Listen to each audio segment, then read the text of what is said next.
Hi everyone, this is just a quick add-on to the video I did yesterday about the little boards that I made with these pixels in them.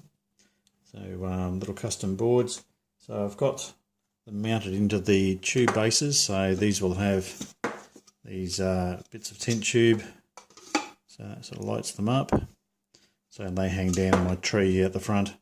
So what I've got is I've got the pixel tester just there, feeding in by this pigtail, and it's going to the data is being fed up this cable, so that's 3 meters of cable going to the first pixel there, and then the data out of this pixel is going back down that 3 meters of cable to back to the junction at the top again, and then going up here via another 2 meters of cable to this one here. So that's a total of 5 meters of cable that pixel is driving from there all around those two cables up to here is 5 meters in length.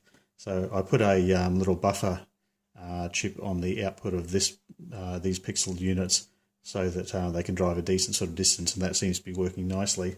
So that allows me to have the join for they can all sort of act in or be connected in a star type configuration back towards the center of the tree, and all just spread out in different directions from the center instead of me having to try and loop them around the circumference of the underneath of the tree.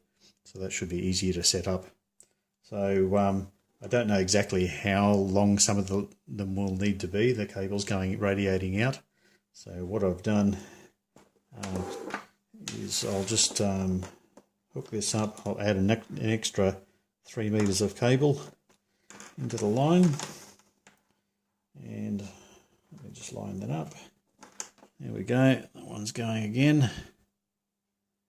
So you may notice this one of the LEDs, it's alright on blue, but on some of the other colours it seems out of whack, that LED there.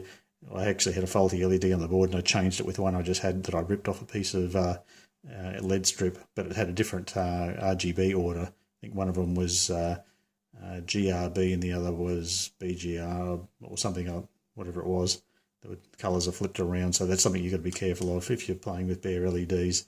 It's not obvious, you can't tell by looking at them, you can only tell it by testing them. So anyway, that doesn't matter for now, I'll replace that with the correct one later. So that's now driving from the pixel controller down that cable, 3 meters to the first one, and then the pixel data output on this one is going through the little buffer chip on the board, coming back down the 3 meters cable, up this 3 meters of extension cable I've got here, up another 2 meters of this cable on the second pixel unit. So that's a total of 8 meters. That pixel data is going from this one to this one, and that seems to be handling it just fine. So that's working out quite nicely, building the effectively the pixel, the null pixel extender buffer into the pixel itself.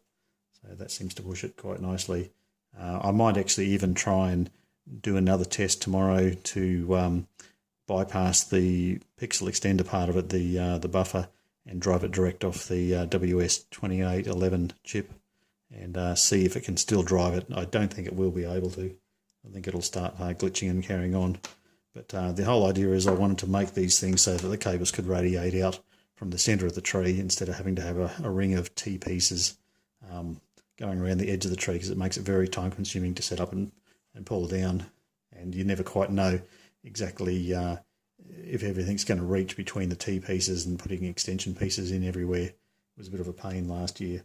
So this year that should make it a lot easier with just having everything radiate out from a box with, say, 12 sockets. So this simple little Y junction I've got here, I've actually designed a board that'll take place of that weird junction that I've got there, and that'll actually radiate 12 cables out, and it automatically connects the pixel return line from one pixel to the pixel in line, like the data in of the next one, and it keeps on doing that for the whole 12 pixels.